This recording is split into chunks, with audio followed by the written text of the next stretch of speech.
이 사례가 굉장히 많았었다고. 이걸 가지고 이 사례로 한번 현지 조사를 대대적으로 했던 적이 있었거든요. 근데 대부분의 병원들이 다 이 만성질환 관리료를 청구를 했음에도 불구하고 다 이렇게 진료기록부상에 어떠한 내용을 기재를 하지 않았어요. 그 이유 중에 하나가 뭐냐면, 그래서 가장 중요한 건 뭐냐면 기록하고 보관해야 된다라는 이 말에 우리는 항상 촉각을 곤두세워야 돼요. 우리 이번에는 진찰료의 부당 청구 사례에 대해서 한번 볼 거예요. 우리가 진찰료의 종류도 봤었고, 진찰료가 어떤 경우에 가산이 되고 어떤 경우에 감산이 되고, 그 다음에 진찰료가 어떤 경우에는 또 추가로 또 받을 수 있는 여러 가지 또 만성질환 관리료라고 하는 불리우는 것들도 많이 봤었고요. 이렇게 지금 제가 말씀드린 것처럼 감산되는 부분인데 감산을 시키지 않고 일반 진찰료로 받아서 기존의 비용보다 더 높게 청구하는 부당한 사례들이 굉장히 많거든요. 그런 사례들을 우리는 미연에 방지하기 위해서 이런 부당 청구 사례를 한번 보고 가는 시간을 가져보도록 하겠습니다. 자, 첫 번째 사례예요. 땡땡땡 의원의 경우 이러한 질병으로 인해서 2023년 1월 26일 날 내원했고 2월 26일 날에 총 2번 내원했어요. 근데 초진 진찰료를 2회 청구했대요. 뒤에 보면은 단서가 해당 상병의 치료가 종결되지 않았는데 계속 이 사람은 이때 두 번째 때 재진 진찰료 청구를 했어야 되는데 초진 진찰료를 비용으로 청구를 하게 된 거죠. 그러면 이 경우는 어떻게 될까요? 당연히 원래는 재진으로 산정했어야 되는데 더 높은 비용을 받겠다, 초진으로. 그래서 이 부분 같은 경우에는 심평원에서 나와서 현지 조사를 통해서 발각이 된 부분입니다.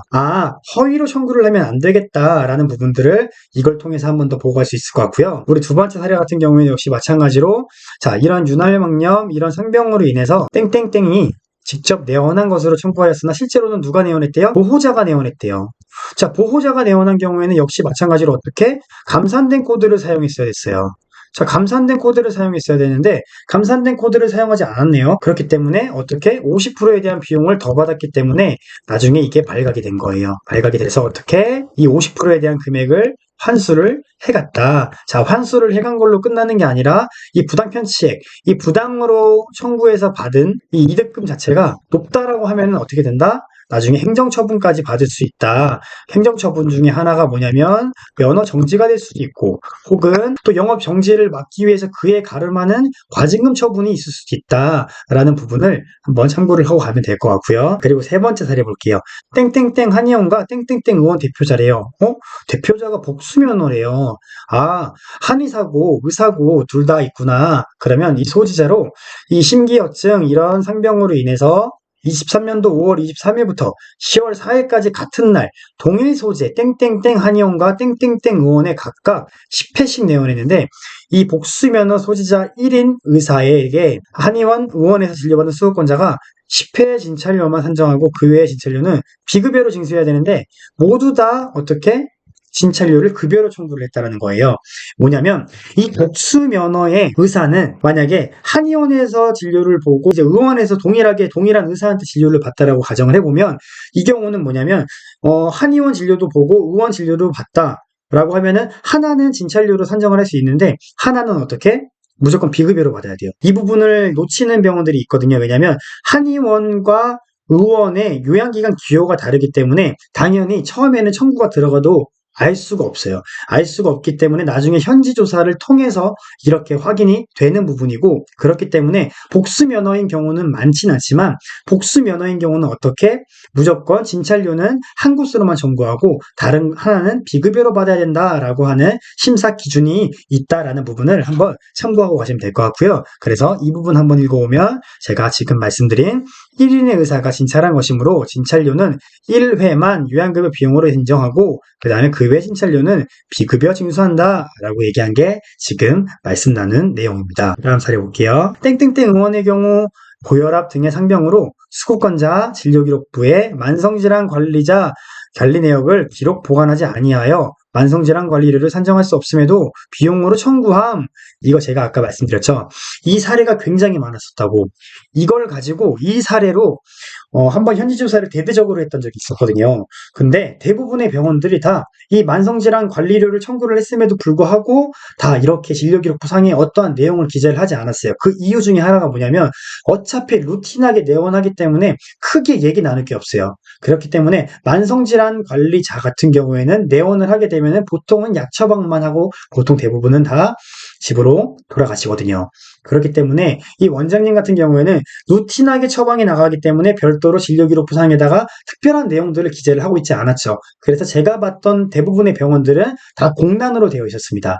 자, 공란으로 되어 있기 때문에 어떻게 당연히 현지조사가 나왔을 때 관리 내역을 기록도 하지도 않고 당연히 보관도 하지 않았겠죠. 그러면 어떻게 이 만성질환 관리료에 관련되어 있는 이 수가는 모두 다 환수가 이루어질 거고 그 환수 후에는 어떻게 부당 편취액에 따라서 부당 금액에 따라서 어떻게 행정처분을 받을 수도 있다라는 부분을 우리가 이 관련 근거를 통해서 확인을 할 수가 있습니다. 개인별 진료기록부에 만성질환 관리자에 대한 관리 내역을 기록하고 보관하여야 함, 이거는 심사 기준이거든요. 이 세부네요. 그래서 가장 중요한 건 뭐냐면 기록하고 보관해야 된다라는 이 말에 우리는 항상 촉각을 곤두세워야 돼요. 어떠한 내용도 기재를 하지도 않고 진료기록부상의 내용을 기재하지 않는다라고 하면은 굉장히 큰 리스크가 있을 수도 있다라는 부분을 항상 우리 심사자 입장에서는 그 부분을 명심하고 심사를 하시는 게 되게 좋을 것 같습니다. 진찰료에서 진찰료의 종류와 진찰료의 개념에 대해서 알아봤고 가산이 되는 부분, 감산이 되는 부분에 대해서 알아봤어요. 그래서 시기, 그 상황에 따라서 이 진찰료의 어떤 산정되는 정도가 상황들이 다르구나. 어떠한 경우에는 가산이 되고 어떠한 경우에는 감산이 되고 또 어떠한 경우에는 별도로 또 받을 수 있는 항목들이 있고 의원급만 받을 수 있는 또 어떤 진찰료의 항목들이 있고 그래서 여러 가지 상황들이 있으니까 나는 이 상황들에 대해서만 이해를 하고 가면은 되겠다. 그래서 EMR 상에서 잘못 세팅이 돼서 잘못 따라오거나 그런 경우에는 내가 수정을 해주면 되겠다. 이런 식으로 우리가 이 지금 교육을 통해서는 알아갈 수가 있을 것 같고요. 그 다음에 부당청구 사례를 통해서 이런 경우가 있었네. 이런 경우는 진짜로 이 심사평가원에서 기록하고 보관해야 된다고 하면은 무조건 기록하고 보관을 해야 되네. 만약에 기록하고 보관하지 않으면 무슨 문제가 발생한다 했었지? 맞아. 현지조사라는 것들이 나오는데 그러면 현지조사는 굉장히 무서운 거라 했었어. 행정처분이 면허 정지가 될 수도 있는 거고 아니면 영업 정지까지 될 수 있대. 혹은 그에 관음하는 어떤 과징금 처분까지 받을 수 있다고 하더라. 그래서 오케이, 이번 진찰료를 통해서 내가 앞으로 병원에 가서 우리가 심사를 하게 됐을 때는 어떤 부분들을 보면 좋겠다라는 부분을 우리가 인지를 하고 갈 수도 있을 거고 그리고 접수 수납 단계에서부터 초진과 재진에 대한 부분을 우리가 구분을 할 수 있으니까 이런 부분도 내가 접수 수납 직원을 같이 어떻게 교육을 통해서 훨씬 더 내가 청구할 때 편하게 용이하게 업무를 진행을 할 수 있겠다라는 부분까지 사실 가지고 갈 수 있을 것 같아요. 그래서 이 진찰료를 통해서 오늘은 많은 내용들을 알아봤고요. 다음 시간에는 우리 입원료에 대해서 알아볼 건데 그 입원료 같은 경우에는 역시 마찬가지로 진찰료처럼 상황에 따라서 산정할 수 있는 입원료의 코드가 다양하다. 그러면 그 상황이 어떤 상황에는 어떤 코드가 만들어지고 어떤 상황에는 어떤 코드를 산정해야 되는지 그러면 그런 코드를 산정할 수 있는 세부 기준은 뭔지 그 기준을 알았으면 우리가 실전 문제풀이를 통해서 그 내용들을 어떻게 적용을 해보고 그 다음에 또 부당청구 사례가 어떤 것들이 있는지에 대해서 한번 다음 시간에는 알아보도록 하겠습니다.